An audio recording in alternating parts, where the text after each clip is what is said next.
बिस्मिल्लाहिर्रहमानिर्रहीम। नाज़रीन, मैं हूं जावेद बलोच और आज हम जो चीज़ें आपसे डिस्कस करेंगे वो हुकूमत और अपोजिशन के दरमियान यानी तहरीक इंसाफ के दरमियान मुज़ाकरात से मुतल्लिक़ हैं। आपके इल्म में है कि मुज़ाकरात के दो दौर हो चुके हैं और ये मुज़ाकरात सुप्रीम कोर्ट के हुक्म पर किए जा रहे हैं। उसी 3 रुकनी बेंच का ये हुक्म है जिसको हुकूमत मानने को तैयार नहीं और उनके फ़ैसले जो है वो तस्लीम करने को तैयार नहीं, लेकिन उसी बेंच के हुक्म पर जो है ये मुज़ाकरात शुरू हुए थे और इसके 2 दौर आपके इल्म में है कि मुकम्मल हो चुके हैं। 2 बैठक हुई हैं। अब तीसरी बैठक जो है वो मंगल के रोज़ होनी है, लेकिन इससे पहले ही कुछ चीज़ें ऐसी हो चुकी हैं जिससे दोनों तरफ जो है वो एतमाद का फुकदान पहले ही था और अब जो है वो मज़ीद बढ़ चुका है। चौधरी परवेज़ लाई के घर पे छापे के बाद जो है तहरीक इंसाफ पीछे हट चुकी है और हुकूमत जो है वो ये चाह रही है कि मुज़ाकरात दोबारा शुरू हों, लेकिन हमारे ये ज़राए बता रहे हैं कि मुज़ाकरात जो है वो मज़ीद चलना मुश्किल हो गया है और तहरीक इंसाफ का ये कहना है कि इस सूरत हाल में मुज़ाकरात जारी नहीं रह सकते। अल्दो इसहाक डार ने रब्ता किया था शाह महमूद कुरैशी से और उन्हें मनाने की कोशिश की थी और लेकिन सूरत हाल वही है कि डेड लॉक की सूरत हाल है और ये डेड लॉक बढ़ता जा रहा है क्योंकि तहरीक इंसाफ का ये मौक़िफ़ है कि एक तरफ मुज़ाकरात हो रहे हैं और दूसरी तरफ हुकूमत जो है वो उनके ख़िलाफ़ कार्रवाइयाँ कर रही है। छापे पड़ रहे हैं, उनके लोग उठाए जा रहे हैं और जो है वो उनके ख़िलाफ़ इंतकामी कार्रवाइयाँ की जा रही हैं। लेकिन हुकूमत का मौक़िफ़ ये है कि उन्हें ना तो इस छापे का इल्म था चौधरी परवेज़ लाई का और ना ही कोई ये मालूम था कि किसने मारा है छापा और कैसे ये वहाँ पर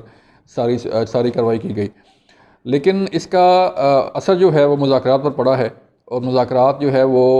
तातुल का शिकार हो चुके हैं अब तक की सूरत हाल के मुताबिक। ये तातुल जो है वो कब दोबारा शुरू होता है, कब दोबारा ये मुज़ाकरात शुरू होते हैं और ये तातुल कब ख़त्म होता है, इसके लिए कोशिश की जा रही हैं। तहरीक इंसाफ ने मुज़ाकरात में बैठने से इनकार कर दिया है और उनका ये कहना है कि इस सूरत हाल में मुज़ाकरात नहीं हो सकते। दूसरी तरफ जो ऑप्शंस हैं वो इतनी दोनों तरफ से इतनी सख्त हैं कि दोनों फ्रीकैन का किसी एक पॉइंट पर इकट्ठे होना या एक पॉइंट पर मुत्तफ़िक होना वो इम्पॉसिबल लग रहा है, नामुमकिन इसलिए लग रहा है कि जो मुज़ाकरात में जो डिमांड रखी गई थी तहरीक इंसाफ की तरफ से उस पर हुकूमत जो है वो अमल दरामद नहीं कर सकती। हमने मुख्तलिफ़ लोगों से बात की और जो मुज़ाकराती कमेटी है उनसे मुतल्लिक़ हमारी जब बात हुई मुख्तलिफ़ ज़राए से, तो उनका ये कहना है कि 2 ऑप्शंस हैं तहरीक इंसाफ ने रखी हैं कि हमें एक तो इलेक्शन की तारीख़ दे दी जाए और वो इलेक्शन की तारीख़ जो है वो जुलाई से पहले पहले की होनी चाहिए, यानी कि जुलाई या अगस्त मैक्सिमम जो है इस तक जो है वो जा सकती है तहरीक इंसाफ। और दूसरा जो है वो हमें बताया जाए कि असम्बलियाँ कब तहलील होनी हैं। अब जून में जो है वो एनुअल बजट होता है और तहरीक इंसाफ का ये कहना है कि बजट से पहले ही असम्बलियाँ तहलील कर दी हैं और बजट जो है बिफ़ोर टाइम जो है वो दे दिया जाए, लेकिन गवर्नमेंट ये कह रही है कि बजट के बाद हम जो है वो असम्बलियाँ तहलील कर देंगे। अब बजट के बाद जो है वो कब असम्बलियाँ तहलील होंगी इसके लिए कोई तारीख़ नहीं दी जा रही।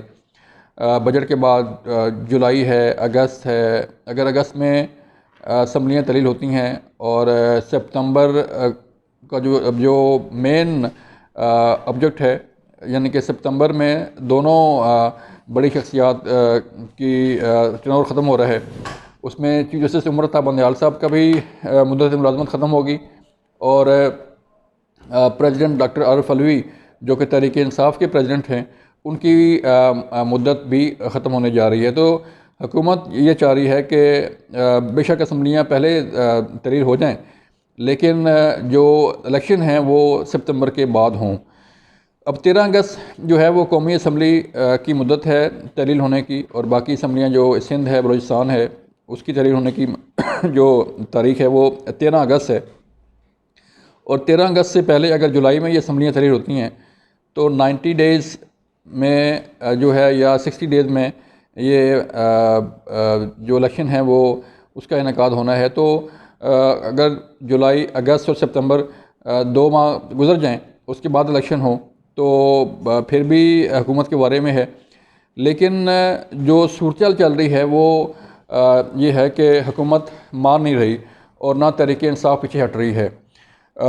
हमारे ज़राए बता रहे हैं कि तहरीक इंसाफ की जब बात हुई इमरान खान अपने चेयरमैन से, तो उनका ये मौक़िफ़ है कि हम किसी भी सूरत अपने मुतालबात से पीछे हटने को तैयार नहीं हैं, और जो हमारे मुतालबात हैं वो जो है वो उसी तरह कायम रहेंगे जिस तरह पहले हैं। लेकिन इसका जो सूरत है वो ये है कि मुज़ाकरात का जारी रहना बहुत ज़रूरी है। अब मुज़ाकरात किस तरह जारी रहेंगे, इसके लिए ज़रूरी है कि दोनों फ़रीक़ैन के दरमियान जो है वो एतमाद का फुक़दान जो है वो ख़त्म हो, ट्रस्ट डेफिसिट जो है वो ख़त्म हो, और दोनों फ़रीक़ैन जो है वो एक दूसरे की बात मानने के लिए लचक का मुज़ाहरा करें। लेकिन ये लचक जो है वो ना तहरीक इंसाफ के जो है उसमें है, और ना पीडीएम हुकूमत जो है वो ये चाह रही है कि हम किसी भी किस्म का जो है वो बिफ़ोर टाइम इलेक्शन अनाउंस कर दें। अब तहरीक इंसाफ इस हद तक तो मान चुकी है कि हमें तारीख़ दे दें और बता दें कि इलेक्शन कब होने हैं, और तारीख़ दे दें कि असम्बलियाँ कब तलील होनी हैं, तो उस पर हम जो है वो बात कर सकते हैं। लेकिन हुकूमत जो है ये कोई फ़िक्स डेट देने को तैयार नहीं है।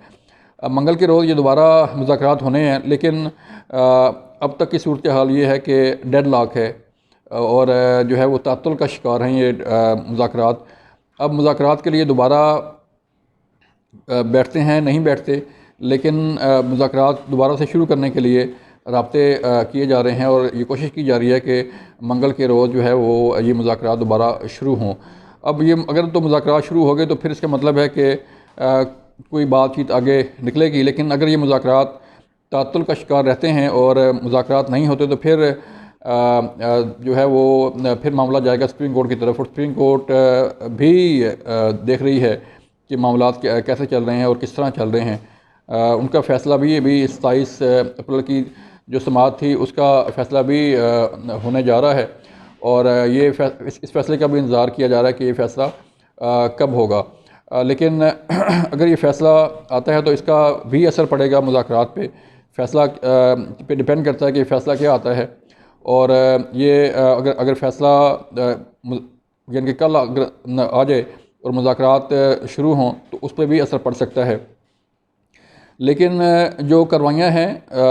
जिस तरह परवेज़ लाई के ख़िलाफ़ कार्रवाई हुई, उनके घर पे छापा मारा गया, बख्तरबंद गाड़ी से गेट तोड़ा गया,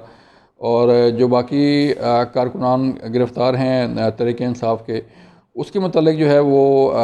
तहरीक इंसाफ पीछे हटने को तैयार नहीं है, और उसको एक सिंपैथी वोट या आप कह लें कि हमदर्दी का जो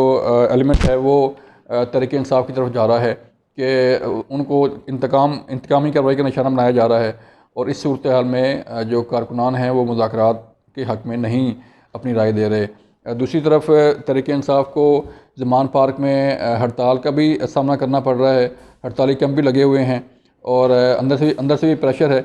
कि ये